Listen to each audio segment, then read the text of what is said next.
এটা হলো সুন্দরবনের শামুক। এরা গাছে থাকে, এই দেখেন সুন্দরবনের শামুক।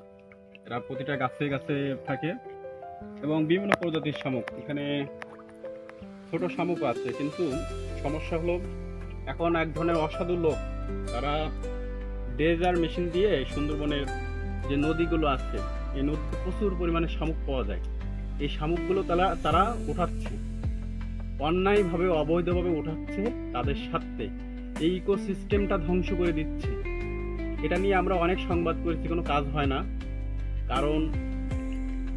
কারণটা কি বলো? কারণটা হলো আসলে দুষ্ট লোকের ক্ষমতা অনেক বেশি।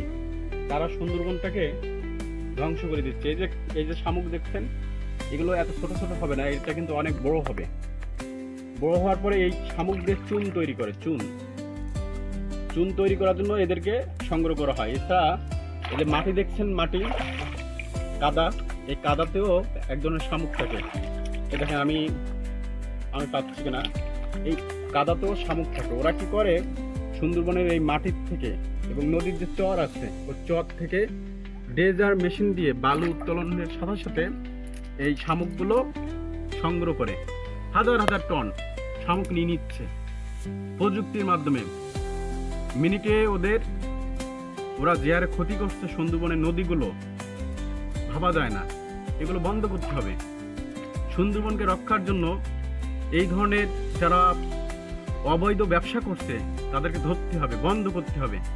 এই সুন্দরবন আমাদের দেশের গর্ব, খুলনার মানুষের গর্ব, কয়রার মানুষের গর্ব, উপকূলীয় মানুষের গর্ব।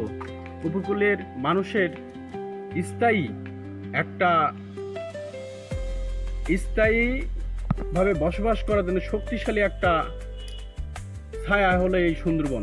যে সুন্দরবনের কারণে সিডোর, আইলা, ফেনী ঘূর্ণিঝড়ের মতন অনেক বড় বড় ঘূর্ণিঝড় আমাদের তেমন কিন্তু ক্ষতি করতে পারেনি, শুধুমাত্র এই সুন্দরবন আমাদের পাশে ছিল বিধায়। এই সুন্দরবন আমাদের রক্ষা করতে হবে, এই সুন্দরবনকে আমাদের সেভ করতে হবে। সুন্দরবন আমাদের, সুন্দরবন ধ্বংস করলে হবে না। সুন্দরবনের এদের প্রাকৃতিক যে পরিবেশ আছে, এটা ধ্বংস করলে হবে না। যে বিভিন্ন প্রজাতি আছে, এদেরকে ধ্বংস করলে হবে না, এদেরকে রক্ষা করতে হবে। সুন্দরবনে বিষ দিয়ে মাছ ধরা বন্ধ করতে হবে। এটা হলো আমাদের চাওয়া।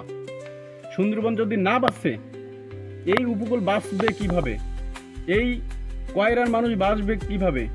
সুন্দরবন যদি না থাকে, হাজার হাজার মানুষ বেকার হয়ে পড়বে।